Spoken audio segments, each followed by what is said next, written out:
বলতে না সেনাবাহিনী আমাদের উপর হামলা করবে না, সেনাবাহিনীর প্রতি আমাদের ভরসা আছে। ওখানে সেনাবাহিনীর লোকরা সৈনিকরা এসে লাঠি চার্জ করে বিভিন্নর উপরে নিমেষে তাকে রক্তাক্ত করে দেয়।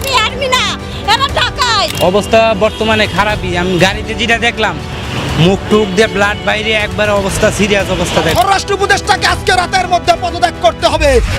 গত 16 বছরে বিপি নূরকে এইভাবে রক্তাক্ত করার দুঃসাহস কেউ দেখে নাই। আজকে সেনাবাহিনীর নির্দেশে, সেনাপ্রধানের নির্দেশে জাতীয় পার্টিকে এই দেশে রাজনৈতিকভাবে প্রতিষ্ঠিত করার লক্ষ্যেই আজকে যে হামলা হয়েছে, বিগত 16 বছরে এই দুঃসাহস করে নাই। আমরা এই সেনাপ্রধানকে আর এক মুহূর্তের জন্য সেনাপ্রধান হিসাবে দেখতে চাই না। আর স্বরাষ্ট্র উপদেষ্টাকে আজকে রাতের মধ্যে পদত্যাগ করতে হবে। নূর ভাই, আমাদের একটা মিছিলের উপরে আজকে মিছিলের পিছন দিকে যখন হামলা করেছে, সে হামলার প্রতিবাদে আমরা মিছিল করেছি। সেই মিছিলের পরে নূর ভাই সংবাদ সম্মেলন করবে। সে সংবাদ সম্মেলনের যে প্রস্তুতি নিয়েছে, সে সংবাদ সম্মেলন করা অবস্থায় সেখানে তার উপরে নৃশংস হামলা হয়েছে। যে জাতীয় পার্টির নেতাকর্মীরা তাদের পার্টি অফিসের সামনে অবস্থান করছিল, আমাদের একটি শান্তিপূর্ণ মিছিল রাস্তা দিয়ে যাচ্ছিল, তারা পিছন থেকে ইট পাটকেল নিক্ষেপ করে। সেই ক্ষেত্রে আমাদের কিছু বাকবিতণ্ড হয় এবং সঙ্গে সঙ্গে পুলিশ এবং সেনাবাহিনী তাদেরকে প্রাচীরের মতো গার্ড দেয়। এই গার্ড দেওয়ার ফলে আমরা তাদেরকে কিছু বলি নাই, কিন্তু তারা ওদিক থেকে ইট পাটকেল মারে এবং অকথ্য ভাষায় আমাদের গালিগালাজ করে। পরবর্তীতে আমরা সিদ্ধান্ত নিয়ে আমরা পার্টি অফিসের নিচে, আমাদের যে পার্টি অফিস আলরাজি কমপ্লেক্সের নিচে, আমরা খুব সুন্দরভাবে আমাদের অবস্থান করি এবং সংবাদ সম্মেলন করার জন্য আমাদের শীর্ষ নেতা জননেতা ভিপি নূর কথা বলছিল।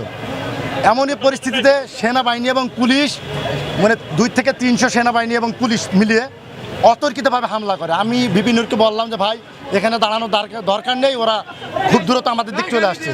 পরবর্তীতে ভিপি নূর বলতে না সেনাবাহিনী আমাদের উপর হামলা করবে না, সেনাবাহিনীর প্রতি আমাদের ভরসা আছে। এই কথা বলতে বলতে সেনাবাহিনীর লোকই বেশি ছিল। ওখানে সেনাবাহিনীর লোকরা সৈনিকরা এসে লাঠি চার্জ করে ভিপি নূরের উপরে নিমেষে তাকে রক্তাক্ত করে দেয়। আমরা মুহূর্তে তাকে ধরে নিয়ে এসে আমরা হাসপাতালে নিয়ে আসি। এখন তিনি চিকিৎসারত অবস্থায় আছে, ওনার চিকিৎসা চলছে। ঠিক আছে, আপনাদের কাছে দোয়া চাই। আমাদের শীর্ষ নেতা জননেতা ভিপি নুরুল হক নূরের উপরে হামলা করেছে। আপনারা জানেন, আমাদের ভিপি সংবাদ সম্মেলন করছিল সুন্দর পরিচ্ছন্নভাবে পার্টি অফিসের নিচে, সেখানে তার উপরে অতর্কিত হামলা করা হয়েছে। আমাদের কোনো নেতা, আমাদের কোনো কর্মী, কোনো প্রশাসনের উপরে কোনো রকম হামলা করা বা এই দেশের আর্মি না, এরা ডাকাইতের মতো মানুষরা পিটায়। ওরা কি মানুষ নামে কষায়? কিভাবে একজন লোক এভাবে খারাপ থেকে তখন পিটায়? রিক্সা ডাকতেছে, কোনো রিক্সা যায় না। আমি আগে গেছি, যাওয়ার পর আমার রিক্সাতে করে এই ইয়াতে নিয়ে আসলাম, মেডিকেলে নিয়ে আসলাম, ইসলামিয়াতে নিয়ে আসলাম। নিয়ে আসার পরে ওনার পকেটে মোবাইল পড়ে গেছিলো গাড়িতে, পরে আবার আমি মোবাইলটাও হাতে উঠিয়ে দিছি।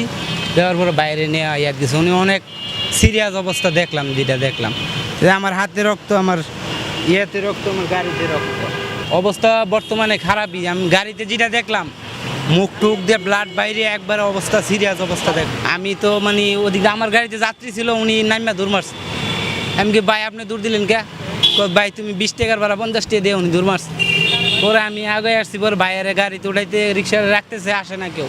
পরে আমি ধরে গেছি, যাওয়ার পর আমার গাড়িতে